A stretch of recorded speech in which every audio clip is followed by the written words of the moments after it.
हरे कृष्णा। हमें आशा है कि आप सभी ने आज परिवर्तिनी एकादशी का पालन किया होगा। आप सभी आज प्रातःकाल ब्रह्म मुहूर्त से ही इस परिवर्तिनी एकादशी का श्रद्धा और नियम पूर्वक पालन कर रहे होंगे। भगवान श्री विष्णु आपकी हर प्रकार की मनोकामनाओं को पूर्ण करें और आपको उनकी विशुद्ध भक्ति प्रदान करें, ऐसी प्रार्थना हम करते हैं। लेकिन क्या आप जानते हैं कि सिर्फ एकादशी का पालन करना पर्याप्त नहीं होता। एकादशी व्रत का पालन तभी संपूर्ण माना जाता है जब इस एकादशी व्रत का निर्धारित समय के अंदर पारण किया जाए। जी हाँ, पारण का महत्व इतना अधिक है कि उसके बिना एकादशी व्रत अधूरा माना जाता है। हमारे शास्त्र कहते हैं कि जिस प्रकार बिना स्नान किए सरस्वती नदी में प्रवेश करने पर पाप लगता है, उसी प्रकार बिना पारण किए एकादशी व्रत अधूरा माना जाता है। तो चलिए आज हम आपके लिए एक विशेष वीडियो लेकर आए हैं जिसमें हम आपको बताएंगे कि इस परिवर्तिनी एकादशी का पारण करने की विधि क्या रहेगी, किन नियमों का पालन करना है, किस समय में पारण करना है और दान किसे तथा कैसे देना है। इन सब के ऊपर आज हम चर्चा करेंगे। तो चलिए आज का परिवर्तिनी एकादशी पारण विधि विशेष वीडियो आरंभ करते हैं। इस बार 3 सितंबर 2025 बुधवार के दिन आने वाली इस परिवर्तिनी एकादशी का पारण आप कर सकते हैं अगले दिन, यानी कि कल 4 सितंबर 2025 गुरुवार के दिन सुबह 10:21 के बाद कभी भी। जी हाँ, इस बार एकादशी का पारण समय कुछ विशेष है और इसलिए सुबह 10:21 से लेकर उसके बाद कभी भी आप पारण कर सकते हैं। चलिए अब हम पारण करने की शास्त्रोक्त विधि जानते हैं। तो सबसे पहले द्वादशी के दिन प्रातः ब्रह्म मुहूर्त में उठ जाएं, स्नान इत्यादि से निवृत्त होकर स्वच्छ हो जाएं, स्वच्छ वस्त्र धारण करें, अपने घर में मंगला आरती करें, भगवान को जगाएं। अगर घर में नहीं कर सकते तो साथ में किसी मंदिर में जाकर करें या फिर ऑनलाइन मंगला आरती का दर्शन करें। उसके बाद तुलसी देवी की पूजा आराधना करें, उन्हें प्रणाम करें, उन्हें जल अर्पण करें, उनकी प्रदक्षिणा करें। और याद रहे, द्वादशी के दिन हम तुलसी पत्र नहीं तोड़ते हैं, इसलिए अगर आपको भगवान को भोग लगाने के लिए तुलसी पत्र की आवश्यकता है तो उसे एक दिन पहले ही तोड़कर रख लीजिए। तुलसी महारानी की सेवा पूजा करने के बाद अब उनके समक्ष बैठकर हरे कृष्ण महामंत्र का जप कीजिए। आप प्रतिदिन जितनी माला का जप करते हैं उतनी ही माला का जप आप तुलसी देवी के समक्ष बैठकर कर सकते हैं। ये हरे कृष्ण महामंत्र है, हरे कृष्ण कृष्ण कृष्ण हरे हरे, हरे राम राम राम हरे हरे। ये महामंत्र है जिसमें सभी मंत्रों की शक्ति समाविष्ट है और इसीलिए इसे महामंत्र कहा जाता है। और इसी महामंत्र की माला का जाप आप आज के दिन एकादशी वाले व्रत में भी कर रहे होंगे। तो अब हरे कृष्ण महामंत्र का जप करने के बाद रसोई में जाइए और भगवान के लिए कुछ सात्विक अन्न भोग बनाइए। ऐसा भोग जिसमें लहसुन, प्याज या कोई भी तामसिक पदार्थों का प्रयोग ना किया गया हो। इस भोग को बनाने में ऐसे मसालों का प्रयोग भी ना करें जिसमें अनियन पाउडर, गार्लिक पाउडर इत्यादि का प्रयोग किया जाता हो। भगवान के लिए कुछ मिष्ठान बनाएं, कुछ अच्छा सात्विक भोग बनाएं, जैसे कि दाल, चावल, सब्जी, चपाती या फिर और कोई व्यंजन। इस प्रकार जब आप भगवान के लिए भोग बना रहे हो उस समय पे भगवान का कीर्तन सुनना चाहिए या उनकी कथा का श्रवण करना चाहिए, क्योंकि जब आप रसोई बनाते हैं उस समय में आपके मन में जो विचार चल रहे होते हैं, आपकी जो चेतना होती है वो सीधी ट्रांसफ़र होती है आपकी रसोई में, यानी कि आप जो भोजन बना रहे हैं उसके अंदर। अगर कोई व्यक्ति गुस्से में आकर भोजन बना रहा है तो उसका वैसा ही परिणाम उस भोजन को खाने वाले पर होगा। इसलिए रसोई बनाते हुए बहुत सावधान रहें कि आप कैसी सोच रख रहे हैं, आपकी चेतना क्या है। तो भगवान का स्मरण करते हुए, उनकी चेतना में लीन रहते हुए भगवान के लिए स्वादिष्ट सात्विक अन्न भोग बनाएं, उसमें तुलसी पत्र रखें और फिर भगवान को अर्पित करें। जब तक भगवान भोग पा रहे हैं तब तक आप दान की सामग्री एकजुट कर लें और बाकी तैयारियां कर लें।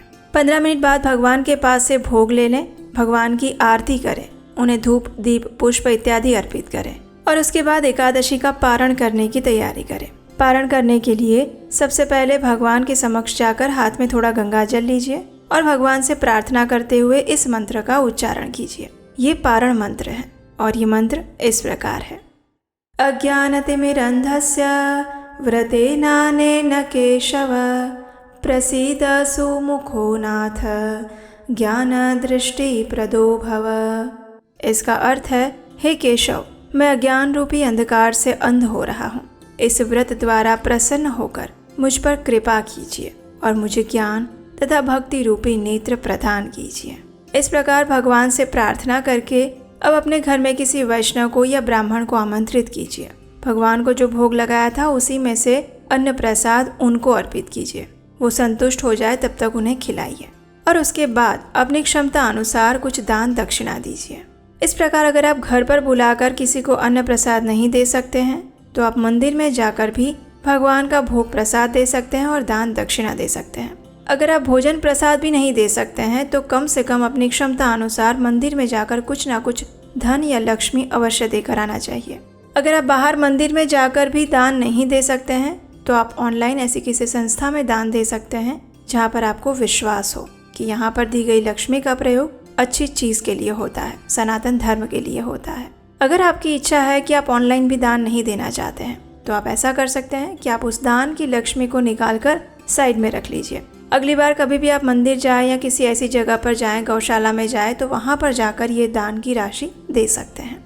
अब समय है आपका स्वयं पारण करने का। पारण करने से पहले भगवान से प्रार्थना कीजिए, उनसे क्षमा याचना कीजिए और इस प्रकार कहिए, हे परम भगवान श्री कृष्ण, मैंने अपनी सीमित बुद्धि और शक्ति द्वारा इस योगिनी एकादशी व्रत का पालन करने का प्रयास किया है। इसमें मेरे द्वारा हुई जाने और अनजाने में जो भी त्रुटि है उसे आप कृपया करके क्षमा कर दीजिएगा और मुझे आपकी शुद्ध भक्तिमय सेवा प्रदान कीजिएगा। इस प्रकार कहकर अब आप किसी भी अन्न प्रसाद के साथ अपना व्रत तोड़ सकते हैं। सबसे पहले भगवान को अर्पित चरणामृत ले सकते हैं या फिर भगवान को अर्पित जल ले सकते हैं और उसके बाद जो उन्हें भोग लगाया था वो अन्न प्रसाद ले सकते हैं। अगर आप एकादशी का व्रत संपूर्ण निर्जल रखते हैं तो अगले दिन आपको पानी के साथ या भगवान के चरणामृत के साथ पारण करना चाहिए। अगर आप एकादशी व्रत में फल लेते हैं, दूध लेते हैं या पानी लेकर व्रत रख रहे हैं तो प्रयास करें कि अगले दिन हल्का फुल्का भोजन लेकर पारण करें। अब यहाँ पर एक प्रश्न आता है कि कई बार ऐसे संयोग उत्पन्न होते हैं कि एकादशी का पारण जिस दिन करना है उस दिन भी किसी का कोई व्रत या उपवास आ जाता है, तो अगले दिन भी अगर किसी का व्रत है तो पारण कैसे करें।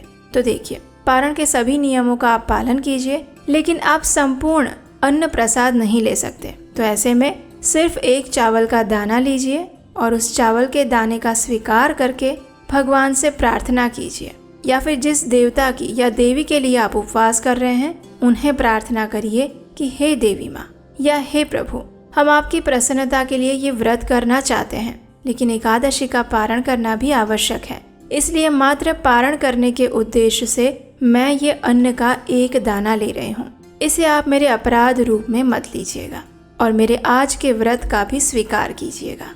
भगवान से ऐसे प्रार्थना करके फिर पूरा दिन आप अपना दूसरा व्रत भी आरंभ कर सकते हैं। इसमें कोई दोष नहीं लगता है और कोई संशय भी मत रखिएगा।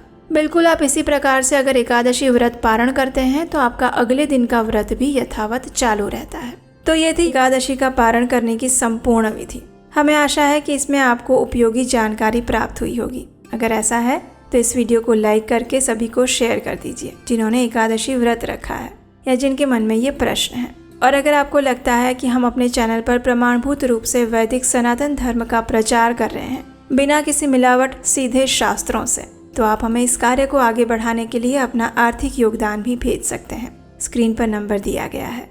आपका दिया हुआ योगदान हमें इस सनातन सभ्यता की संस्कृति को यथारूप प्रमाणभूत रूप में आगे बढ़ाने में सहायक बनेगा और इसका पुण्य फल आपको भी मिलेगा। तो चलिए, जिस निष्ठा के साथ आज एकादशी का पालन कर रहे हैं उसी निष्ठा और दृढ़ता के साथ कल एकादशी का पारण अवश्य निर्धारित समय पर करिएगा और वो भी विधि विधान के साथ।